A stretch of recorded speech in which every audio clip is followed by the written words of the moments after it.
GST స్లాబ్ల మార్పు సామాన్యులకు ఊరటనిస్తుందా? నిత్యావసర ధరలు దిగి వస్తాయా? పన్నుల సవరణలతో ఏ వస్తువుల ధరలు తగ్గుతాయి, ఏ వస్తువుల ధరలు పెరగనున్నాయి? జీఎస్టీ సవరణలకు అమెరికా సుంకాల ఎఫెక్టే కారణమా? ఇటు జీఎస్టీపై హెచ్ఎంటీవీ పబ్లిక్ పల్స్ పైన అనూహ్య స్పందన వచ్చింది. జీఎస్టీని తగ్గించాలని ప్రజలు పబ్లిక్ పల్స్ లో డిమాండ్ చేస్తున్నారు. ఇక జీఎస్టీ పన్నులను తగ్గించడంపై కేంద్రంపై ప్రజలు ప్రశంసలు కురిపిస్తున్నారు.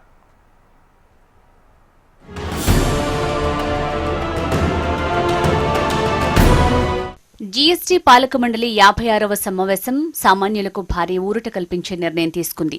12-28% స్లాబ్లను రద్దు చేస్తున్నట్లు ప్రకటించింది. హెల్త్, లైఫ్ ఇన్సూరెన్స్లపై జీఎస్టీ రద్దు చేస్తున్నట్టు తెలిపింది. పాలు, బ్రెడ్, రోటీ, చనాలపై ఇప్పటివరకు ఉన్న పన్నులను తొలగిస్తున్నట్లు పేర్కొంది. 5-18% స్లాబ్లు మాత్రమే కొనసాగుతాయని స్పష్టం చేసింది.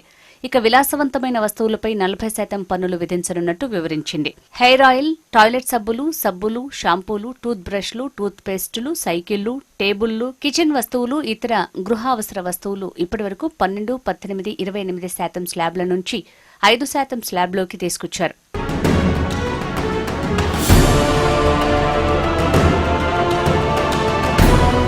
ఇప్పటివరకు 5% పన్ను స్లాబ్లో ఉన్న కొన్ని వస్తువులపై పూర్తిగా జీఎస్టీని ఎత్తివేస్తూ కేంద్రం కీలక నిర్ణయం తీసుకుంది.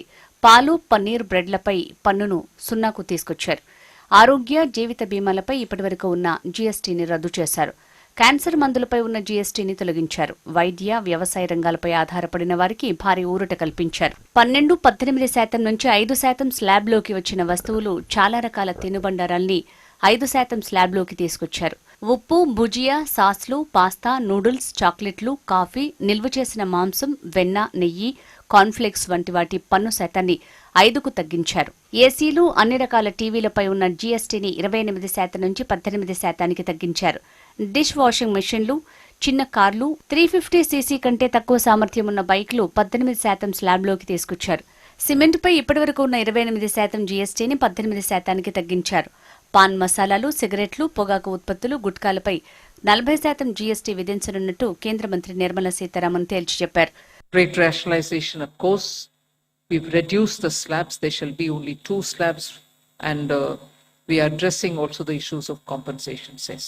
Ease of living, simplifying registration, return filing, and refunds. I'm not getting into greater details. You'll get to know about it. But then these reforms have been carried out with a focus on the common man. Every tax levied on common man's daily use items have gone through a rigorous looking into, and in most cases the rates have come down drastically. Labor intensive industries have been given a good support. Health related also will benefit. So the key drivers of economy have been given a prominence. And much before I get into the details, I want to thank every member of the GST Council. బొగ్గు ఆధారిత ఇంధనాలపై జీఎస్టీని ప్రస్తుతం ఉన్న 5% నుంచి 18%కి పెంచారు. దీంతో బొగ్గు ధరలు పెరుగుతాయి. బొగ్గును వినియోగించే థర్మల్ విద్యుత్ కేంద్రాలపై తీవ్ర భారం పడుతుంది. విద్యుత్ ఉత్పత్తి వ్యయం పెరుగుతుంది. బొగ్గును వినియోగించే ఉక్కు, సిమెంటు, ఎరువులు, రసాయన పరిశ్రమలకు భారంగా మారుతుంది. మరోవైపు బొగ్గు డిమాండ్ పెంచేందుకు సింగరేణి ధరలు తగ్గించాల్సి వస్తుంది. దీంతో సంస్థపై ప్రభావం పడే అవకాశం ఉంటుంది. ఇక సిమెంటుపై పన్ను తగ్గించినా బొగ్గుపై పన్ను పెరగడంతో ధరలు తగ్గే అవకాశం ఉండదనే అభిప్రాయం వ్యక్తమవుతుంది.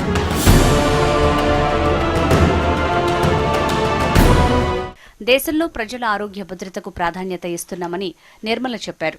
వ్యక్తిగత జీవిత బీమా, ఆరోగ్య బీమా, ఫ్లోటర్ పాలసీలు, సీనియర్ సిటిజన్ల పాలసీల ప్రీమియంపై జీఎస్టీని పూర్తిగా రద్దు చేయాలని నిర్ణయించామని ప్రకటించారు.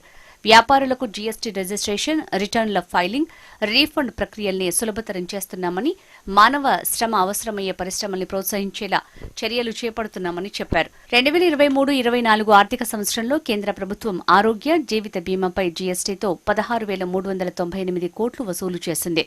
ఇందులో జీవిత బీమా నుంచి 8,135 కోట్లు, ఆరోగ్య బీమా నుంచి 8,263 కోట్లు వచ్చాయి.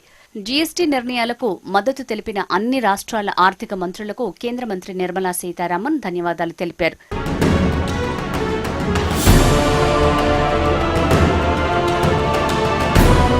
వ్యక్తిగత వస్తువులన్నింటికీ పన్ను తగ్గించడం ద్వారా దేశీయ వినిమయాన్ని పెంచనున్నారు.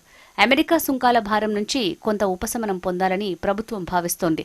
దేశీయ వాణిజ్యాన్ని పరుగుపెట్టించేందుకు వినియోగాన్ని గణనీయంగా ప్రోత్సహించే దిశగా జీఎస్టీ కౌన్సిల్ నిర్ణయాలు పండుగ సీజన్ను మరింత ఉత్సాహపరిచింది.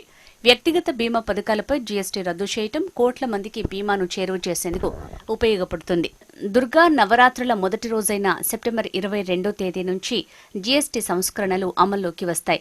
దేశంలోని సాధారణ ప్రజలకు ప్రయోజనం కలిగించేందుకు జీఎస్టీ సంస్కరణలు చేపట్టారు. జీఎస్టీలో వినూత్న సంస్కరణలు తీసుకువస్తామని ప్రధాని మోడీ స్వాతంత్ర్య దినోత్సవ ప్రసంగంలో ప్రకటించారు.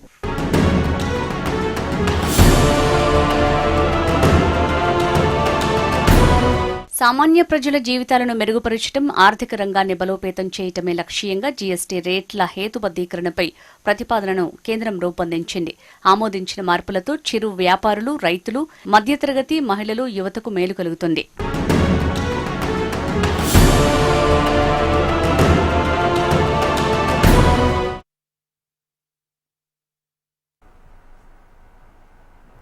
జీఎస్టీ సంస్కరణలతో దీపావళికి ముందే ప్రజలకు ఆనందం వచ్చిందని ప్రధాని మోదీ అన్నారు. ప్రజలకు అనుకూలంగా వెళ్లటమే తమ ప్రభుత్వ విధానమని తెలిపారు. హెయిర్ పిన్నులు కూడా విదేశాల నుంచి తెచ్చుకునే విధానం మారాలన్నారు. కొత్త సంస్కరణల వల్ల మరింత ముందుగానే ఆత్మనిర్భర భారత్ సాకారమవుతుందని పేర్కొన్నారు. 1,00,000 కోట్ల విలువైన వంట నూనె దిగుమతి చేసుకుంటున్నామని తెలిపారు. ఇక ఆ మొత్తం బయటకు వెళ్లకుండా ఆపగలిగితే ఎన్నో విద్యాలయాలు నిర్మించవచ్చని ప్రధాని మోదీ తెలిపారు. भारत सरकार ने राज्यों के साथ मिलकर के एक बहुत बड़ा निर्णय किया है और बहुत महत्वपूर्ण निर्णय है। अब जीएसटी और भी ज्यादा सिंपल हो गया है, सरल हो गया है।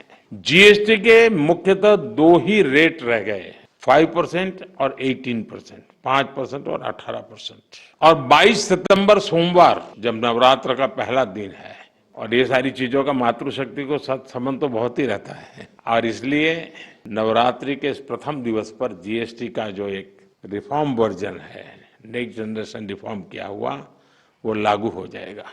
यानी नवरात्रि से ही देश के करोड़ों परिवार की जो जरूरतें हैं वो और अधिक सस्ती मिलनी शुरू हो जाएगी।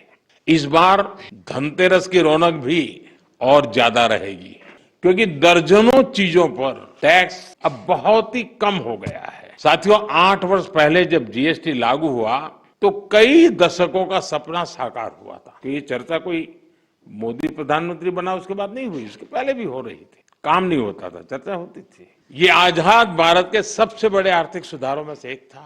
तब देश को अनेकों तरह के टैक्स के जाल से मुक्ति दिलाने का एक बहुत बड़ा काम हुआ था। अब 21वीं सदी में आगे बढ़ते भारत में जीएसटी में भी नेक्स्ट जनरेशन रिफॉर्म की आवश्यकता थी और उसको किया गया।